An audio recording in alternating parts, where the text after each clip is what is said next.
Apple are all set to launch some new iPads tomorrow afternoon, but we don't have to wait until then to already know what's going to be going on.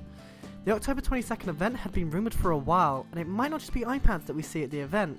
We're also likely to see the new Mac Pro as well as an official release date to OS X Mavericks.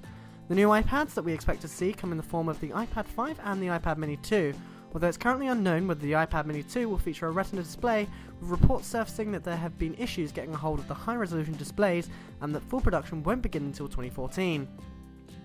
The iPad 5 looks like it's going to be getting a whole new design, with the company going for a more iPad Mini-esque look as opposed to the tapered edges on the current iPad. We've also heard that it may be getting a Touch ID sensor, much like the one found on the iPhone 5S, which means you can unlock both your phone and tablet using the power of your finger. Apple is also likely to be sticking the new A7 64-bit processor into the new iPad 5, which will bring it in line with the iPhone 5S once again. If you're into your productivity, then you may be considering a switch to the Microsoft Surface, but if rumours are correct, you may not need to, with Apple reportedly looking to launch some Surface-style keyboard covers for the larger iPad 5.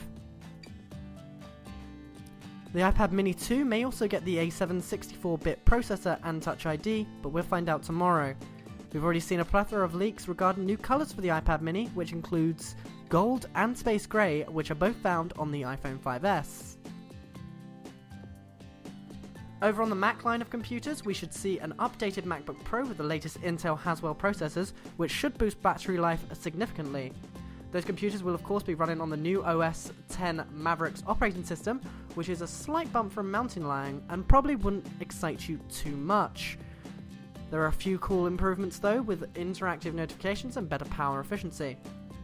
By far the coolest thing that Apple will likely launch at tomorrow's event is the new Mac Pro, which sort of looks like a bin but will actually be a beastly computer capable of dealing with all the tasks you throw at it, as well as easily fitting into any office, being much smaller than the current generation of Mac Pros. Apple's hobby project, Apple TV, is also set to get a refresh, but we won't be getting the completely revolutionary device that we're waiting for. That's all for Apple News today. We'll be back tomorrow at 6 PM for the Apple events live in San Francisco.